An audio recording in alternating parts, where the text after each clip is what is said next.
नमस्कार प्यारे बच्चों, आइए देखते हैं 7th क्लास का इतिहास विषय का लेसन नंबर 5 प्राचीन भारत में शिक्षा, साहित्य एवं कला के सभी कार्यपुस्तिका यानी कि वर्कबुक के क्वेश्चन आंसर्स।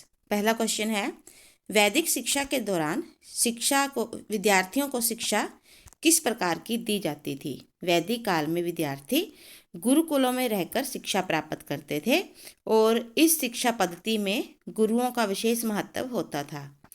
उपनयन संस्कार के बाद सभी विद्यार्थियों को शिक्षा प्रदान की जाती थी। नेक्स्ट है, किसी एक विश्वविद्यालय के बारे में उसकी विशेषताओं सहित वर्णन करें। हम यहाँ पर बात करेंगे नालंदा विश्वविद्यालय की। ये बिहार के पटना में स्थित है।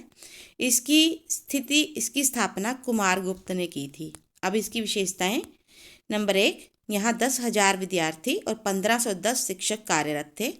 दूसरा, ये आवासीय विद्यालय था और यहाँ पर विदेशों से भी पढ़ने के लिए विद्यार्थी आते थे। और चौथा पॉइंट आप ये लिख सकते हैं इसके अंदर कि यहाँ पर गणित, इतिहास, राजनीति शास्त्र, भूगोल और विज्ञान जैसे विषयों की पढ़ाई करवाई जाती थी। उसके बाद है, प्राचीन भारत की कला विश्वविख्यात थी कैसे? देखिए, प्राचीन काल में भारत में अनेक स्तूप, मंदिर, मूर्तियाँ, भवन बनाए गए और व्यापार के जरिए यही कला जो भारतीय कला है इसका विदेशों में भी प्रचार प्रसार हुआ। नेक्स्ट है, आप अपने आसपास के विद्यालय की शिक्षा पद्धति की जानकारी इकट्ठी करें। आज मतलब आपके आसपास का अगर कोई विद्यालय आप जानते हैं तो वहाँ पर बच्चों को कैसे पढ़ाया जाता है। देखिए, हम सभी विद्यालयों में आज लगभग समान पढ़ाया जाता है, तो सभी बच्चे यही आंसर लिख सकते हैं।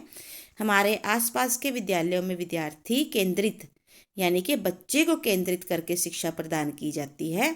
आजकल खेल कूद के माध्यम से गतिविधि आधारित शिक्षा प्रदान की जाती है, यानी कि एक्टिविटी करवा कर, खेल कूद, क्विज करवा कर बच्चों को शिक्षा प्रदान की जाती है ताकि बच्चे रुचि लेकर पढ़ें और आगे बढ़े।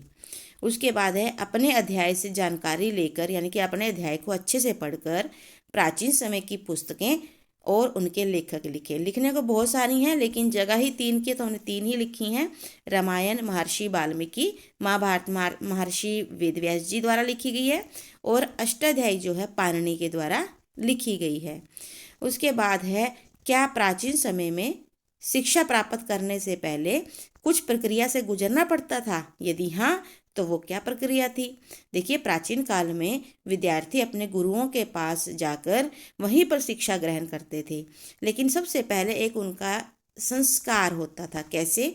शिक्षा प्राप्ति से पहले विद्यार्थियों की 3 दिन की परीक्षा ली जाती थी। उसके बाद उनका उपनयन संस्कार होता था और उसके बाद सभी विद्यार्थियों को समान रूप से शिक्षा दी जाती थी।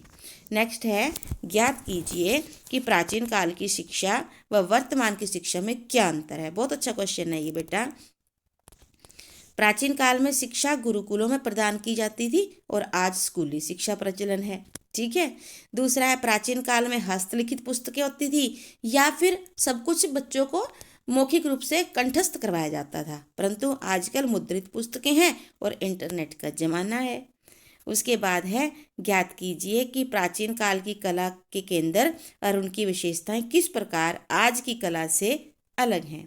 देखिए, प्राचीन काल में जो भी कला की जाती थी वो धार्मिक और सांस्कृतिक केंद्र थी, यानी कि भगवान को उस समय देवी देवताओं को बीच में रखकर सभी प्रकार की कलाएं की जाती थी।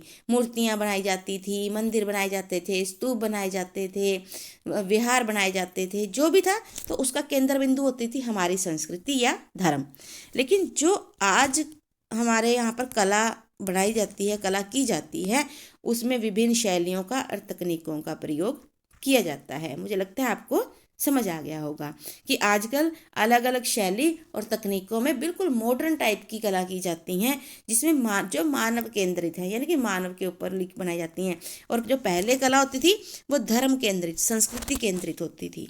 उसके बाद है, प्राचीन काल में शिक्षा कुछ ही लोगों तक सीमित थी। क्यों? क्योंकि समाज के कुछ ही वर्गों को शिक्षा प्राप्त करने का अधिकार था। दूसरा, उस समय पुस्तकें जो थी वो हस्तलिखित होती थी, मौखिक रूप से प्रदान की जाती थी, और इसीलिए हस्तलिखित पुस्तकें या मौखिक रूप से कुछ ही लोगों तक पहुंच पाता था, इसीलिए कुछ ही लोग शिक्षा ग्रहण कर पाते थे। आगे है, कला के उन केंद्रों के बारे में जानकारी प्राप्त कीजिए जहां पत्थर को तराशकर किसी विशेष कला का प्रदर्शन किया गया है।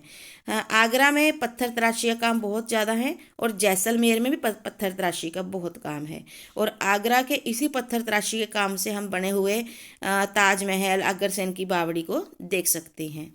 उसके बाद है, गुप्त काल को स्वर्ण काल के नाम से जाना जाता है। तो शिक्षा और साहित्य की कला में कैसे था, देखिए बहुत सारे ग्रंथ उस समय, कालिदास उस समय का बहुत प्रसिद्ध, आप लिख सकते हो यहाँ पर क्योंकि जगह की बहुत कमी थी, आप लिख सकते हो उस समय बहुत महान विद्वान लेखक कवि पैदा हुए हैं। कालिदास की रचनाएं आज भी बहुत ज़्यादा गर्व के साथ पढ़ी और लिख समझी जाती हैं। और दूसरा, उसमें बहुत सुंदर मूर्तियां बनाई गई हिंदू देवी देवताओं के, सरुचिपूर्ण, यानी कि जिन्हें देखकर बहुत मन लुभावता था, ऐसे मूर्तियां उसी समय में बनाई गई। कृष्ण को विष्णु का अवतार मानते हुए विष्णु जी की सुंदर मूर्तियां बनाई गई। उसके बाद है खालिस्तान। खालिस्तान में है, विश्व का सबसे प्राचीन ग्रंथ डैश है वेद। वेद में भी 4 वेद है बेटा, ऋग्वेद, सामवेद, यजुर्वेद और अथर्ववेद।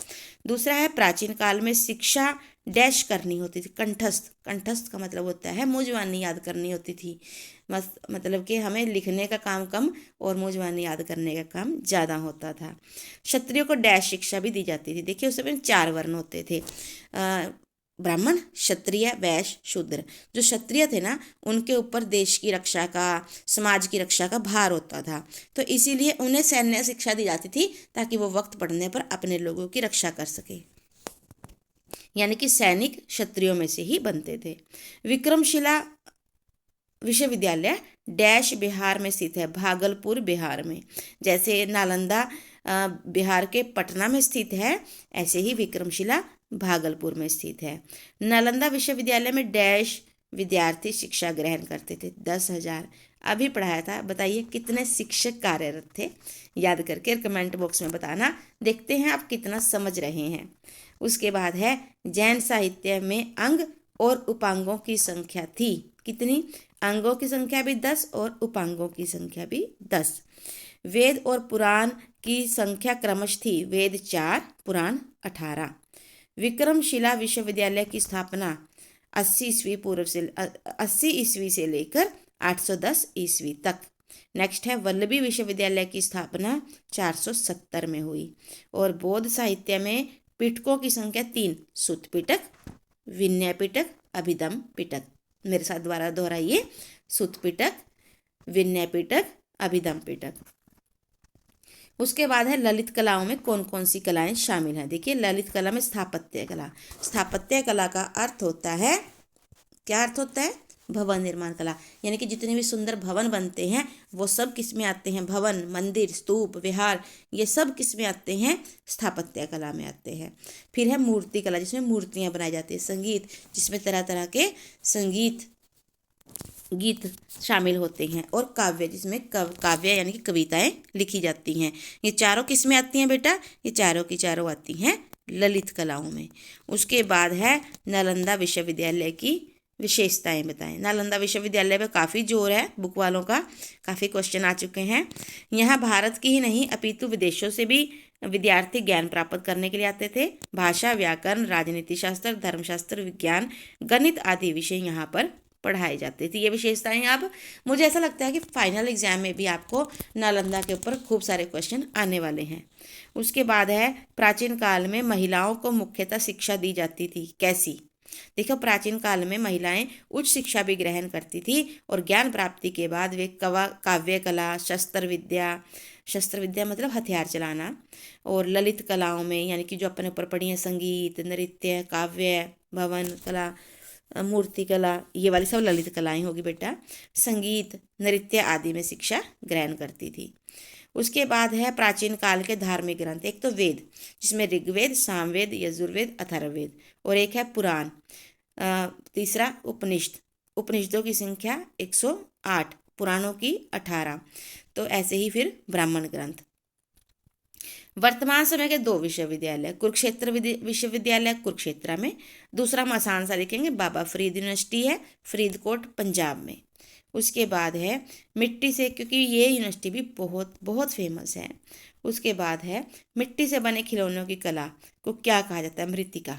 जो मिट्टी से खिलौने बनाते हैं उस कला को मृत्तिका, क्योंकि मृद भांड तो होता है मिट्टी से बने हुए बर्तन। उसके बाद है प्राचीन शिक्षा पद्धति में आचार्य को कौन सी उपाधि दी जाती थी? देवत की। देखो, बुलाते थे हम गुरुजी भी, आचार्य भी बुलाते थे, परंतु जो उपाधि है, स्पेशल जो उपाधि दी जाती थी आचार्य को, वो दी जाती थी देवतव की। तो इसीलिए तीनों वाले मैंने बहुत देखा, पता किया। हमारे बच्चों ने खुद अपनी कार्य पुस्तिका में तीनों लिखा हुआ है। तीनों नहीं है बेटा, जो उपाधि है वो देवतव की उपाधि दी जाती थी। बुलाया जाता था, पुकारा जाता था गुरु जी, आचार्य जी, परंतु उपाधि देवतव की थी। तक्षशिला विश्वविद्यालय वर्तमान में स्थित है कहाँ पर? पाकिस्तान में। उसके बाद है अजंता और एलोरा की गुफाएं वर्तमान समय में महाराष्ट्र के औरंगाबाद जिले में हैं। न्याय भाषा के रचयिता वात्सायन, वात्सायज नहीं, वात्सायन। उसके बाद है वर्तमान समय में चर्चित विश्वविद्यालयों की विशेषताएं, जो बहुत फेमस है, उनकी विशेषताएं क्या हैं? एक तो बच्चों को वो विश्व स्तर का ज्ञान प्रदान करते हैं और छात्रों को अध्ययन, शोध कला और संस्कृति में सक्षम बनाते हैं। कला आर्थिक समृद्धि में सहायक है। कैसे? इससे पर्यटन उद्योग को बढ़ावा मिलता है। पर्यटन होता है कहीं स्थान पर अगर हम घूमने जाते हैं ना, तो वहाँ पर आपको बहुत सारे लोग मिलेंगे, कोई सामान बेचने वाले, कोई अपनी जगह को दिखाने वाले, कोई ई रिक्शा से इधर उधर घुमाने वाले। तो उन सब लोगों को भी बड़ा जो रोजगार मिलता है उसको बोलते हैं पर्यटन को बढ़ावा मिलता है। दूसरा है कला में शिल्पकारों, कारीगरों को रोजगार मिलता है। अब वर्तमान समय की 2 पुस्तकें, एक तो गोदान मुंशी प्रेमचंद जी की बहुत फेमस है, मधुशाला हरिवंश राय बच्चन जी की। उसके बाद है स्थापत्य कला के कुछ उदाहरण दीजिए जो आज भी ज्यों के त्यों हैं। सांची का स्तूप ले लीजिए, ऐसे कैसे पड़ा है, कोणार्क का सूर्य मंदिर और मध्य प्रदेश का खजुराहो का मंदिर। उसके बाद है प्राचीन काल में 2 साहित्य और साहित्यकारों के नाम। देखिए, महाभारत महर्षि वेदव्यास जी की, अष्टाध्यायी पाणिनि जी की। उसके बाद है वर्तमान समय में उन आधुनिक भारतीयों के नाम बताएं जो साहित्य के क्षेत्र में खूब नाम कमाए हुए हैं। मैथिली शरण गुप्त, रामधारी सिंह दिनकर, सुभद्रा कुमारी चौहान, महादेवी वर्मा। भारत के समृद्ध विश्वविद्यालयों में कहाँ कहाँ से लोग शिक्षा ग्रहण कर, चीन, भूटान, नेपाल, जापान, श्रीलंका, तिब्बत आदि अनेक देशों से आज बच्चे यहाँ पर पढ़ने आते हैं। क्या आज भी विदेशी भारत में पढ़ने के लिए आते हैं? बिल्कुल हाँ। और यदि हाँ तो कहाँ कहाँ से? वही चीन, भूटान, नेपाल, तिब्बत आदि देशों से विद्यार्थी आज भी पढ़ने के लिए आते हैं। ये कौन सी कला है? ये उत्कीर्ण है। उत्कीर्ण होता है बेटे जिसे खोद खोद कर बनाया जाता है। मान लो कोई प्लेन सपाट जगह है, वो पत्थर हो सकता है, कोई दीवार हो सकती है, और उसे खोद खोद कर, छेनी हथौड़ी से खोद खोद कर उस पर जो डिज़ाइन बनाया जाता है उसे कहा जाता है उत्कीर्ण कला। आपने लकड़ी का सामान देखा होगा, हरिद्वार वगैरह जब जाते हैं तो वहाँ पर भी उत्कीर्णित कला आपको अच्छे से देखने को मिलेगी। और जो दूसरा देख रहे हैं दंत कला, ये हाथी दांत से विभिन्न प्रकार का जो सामान बनाया जाता है उसे दंत कला कहते हैं। तीसरा है मुद्रा कला। मुद्रा कला में क्या होता है? जो प्राचीन काल के सिक्के हैं उनके ऊपर जो डिज़ाइन बनाए जाते थे उसे मुद्रा कला कहा जाता था। और ये है धातु कला। इसमें हम कांसे के, तांबे के, पित्तल के, तरह तरह के हम धातुओं के सामान बना हुआ देखते हैं, मूर्तियां बनी हुई देखते हैं, तो उसे बोलते हैं धातु कला। तो आशा है ये वीडियो आपको ज़रूर पसंद आएगी। हमने सिर्फ ना आपको पढ़ाया है बल्कि समझाया भी है साथ साथ में, ताकि आपकी समझ का विस्तार बढ़े। हम पाठ क्यों पढ़ते हैं बेटा? इसीलिए कि हमारा दायरा बढ़े, समझने का दायरा बढ़े। आप बहुत छोटे, बहुत मासूम, नन्हे मुन्ने बच्चे हैं, तो आप तो कच्ची मिट्टी के जैसे हैं। जैसे आपको समझाया जाएगा आप उतने ही निखरते चले जाएंगे। तो अगर वीडियोस पसंद आती हैं लाइक ज़रूर करें। अगर अभी तक आप नए हैं तो हमारे चैनल को सब्सक्राइब कर लें। मिलते हैं नेक्स्ट वीडियो में ढेर सारी आशीष के साथ, शुभकामनाओं के साथ। Thank you, God bless you. मिलते हैं नेक्स्ट वीडियो में। जय हिंद, जय भारत।